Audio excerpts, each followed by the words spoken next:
Shiroro massacre. An entire battalion was wiped out and Buhari still stays in Abuja. By Obi Nwakonma. On Wednesday, terrorists operating in Shiroro, Niger State, massacred numerous people, including about 42 Nigerian soldiers and policemen, and an unknown, unaccountable number of civilians at a mining site. Among those missing, according to certain media reports, are some Chinese. Just for context, the areas around the Shiroro Dam are where ISWAP fighters months ago mounted their flag, claiming them as their territory. The story of this attack seems to have very plainly justified their assertion of sovereign control over that part of Niger State, or any other part of Nigeria, where security reports indicate, to all intents and purposes, that the Nigerian authorities seem to have lost control. According to media reports, these attackers came heavily armed and started shooting in the Ajotoboki area where the mines are located. What they are mining with the Chinese, nobody knows. But the soldiers in the nearby town of Arena, not far from the scene of the massacre, were alerted and deployed. They fell into an ambush. In the firefight, about 32 soldiers were said to have lost their lives. Wrap your heads around this figure, dear reader, and it will slowly sink in, that what was destroyed is an entire battalion. How did this happen? What operational faux pas could have led to the wiping out of an entire Nigerian battalion inside Nigeria in a situation that is currently not even classified as a war situation? What is the nature of this conflict? Here is the most infuriating thing: the President of Nigeria and his aides continue to lie to Nigerians with little compunction and with little consequence. Why? Because Nigeria's National Assembly is a toothless bulldog. Or its key members are complicit with the president in what is possibly unfolding as the largest, most complex conspiracy against the Federation of Nigeria.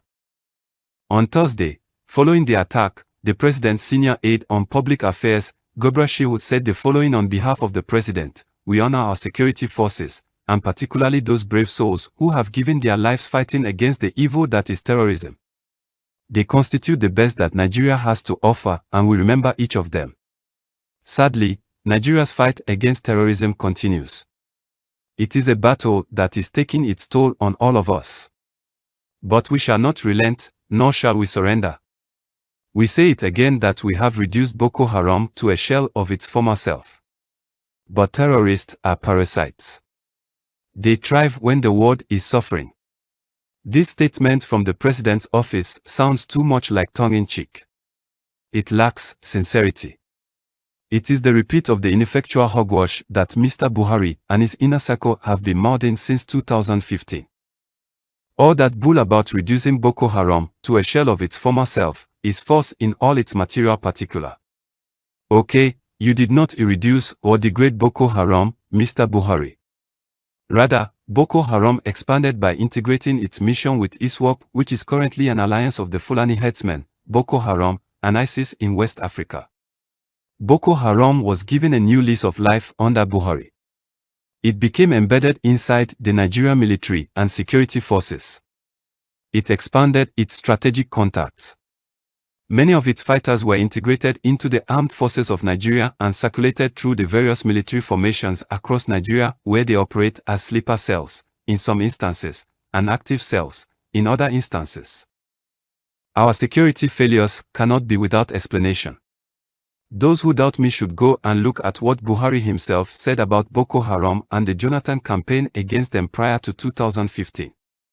The plot to change Nigeria politically is an ongoing game, and it is taking all kinds of shapes. There are whispers, in certain knowledgeable quarters, that insist that the current rapid degeneration of Nigeria's security is manufactured.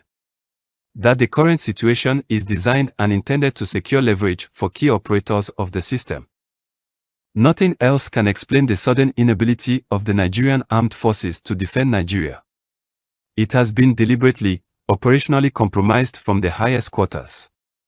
Imagine therefore that at the height of this, the institution of the state is deliberately collapsed, and an extraneous force, like ISWAP, takes over the country and acquires the power to govern and execute consent. This is a power game. National security is at the very heart of this power game. When a country is under external and internal attack, it is in a situation of war. Nigeria is practically in a war situation given developments that currently confront her. The image Nigerians now see is that the Nigerian armed forces seem currently overwhelmed by the external aggression by an external force now called ISWAP, whose strategic goal is to occupy Nigeria and overthrow its national government, and impose a strange Islamic rule called Sharia. Let me build a scenario that is likely to occur as we move through the election year 2023. As every Nigerian knows who follows the news, Mr. Muhammed Buhari declared about 3 weeks ago that he was not in the business for a third term, which would be an illegal extension of the tenure of the presidency. The interesting part of this is not what the president said, but why. Why is he suddenly saying, in spite of the clear unnecessity of it, that he is not interested in a third term? Who asked him? What prompted him? As we have since come to see, everything Muhammad Buhari says or does is coded in some layer of subterfuge. But here is the critical point. As the election season draws nearer and unfolds, we are going to see a rapid surge in these so-called terrorist attacks. They will heighten their campaigns across Nigeria, where many are already located and embedded in the military barracks. From now to February 2023, Nigeria is going to witness a high rate of external attacks, like what happened in Shiroro, by so-called ISWAP fighters, and internal, deadly attacks, kidnappings, violent sackings of communities, city lockdowns, etc., because of insecurity. A huge event in Abuja will trigger a massive national response. Because just as conflict is manufactured, so is consent. There will be a further closure of businesses because the routes of the national exchange, can no longer be traveled. Increasingly, as they cut off Nigerians, and as it becomes increasingly difficult and unsafe to fly, the prospects will be lowered for the long political campaigns. The deliberate economic strangulation, aimed very strategically from the very beginning of Buhari's administration to equalize poverty, that is, pauperize and reduce every Nigerian irrespective of status to the same level of desperation, and therefore weaken them, would have achieved its strategic aim. Hunger, after all, is a strategic instrument of war. You may have all the naira or dollars in your pocket, but you may not see gas, fuel, or bread, or beans to buy, because there is no road to move them. You exist in radical confinement and fear. This is what is going on in Nigeria, and it will grow worse. Because the infrastructure of movement would have been reduced, there will be no political campaigns. The candidates will have a situation whereby the ability to travel up and down Nigeria would be reduced, lest they be kidnapped, assassinated, or disappeared on the campaign trail.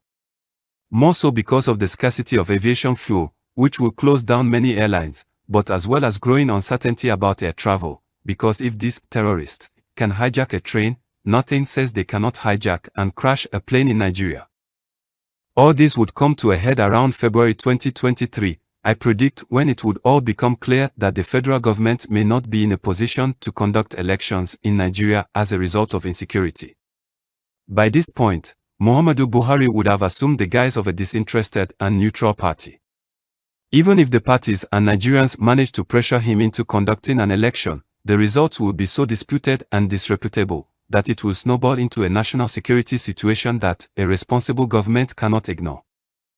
It is on this basis, therefore, that Mr. Buhari and the National Assembly, under its current leadership, will trigger Article 3, Section 180 of the Constitution if the Federation is at war in which the territory of Nigeria is physically involved and the President considers that it is not practicable to hold elections. The National Assembly may be, resolution extend the period of 4 years mentioned in subsection 2 of this section from time to time, but no such extension shall exceed a period of 6 months at any one time. This podcast was brought to you by BG Media. Download the BG Media app today or visit barglobal.net for more podcasts.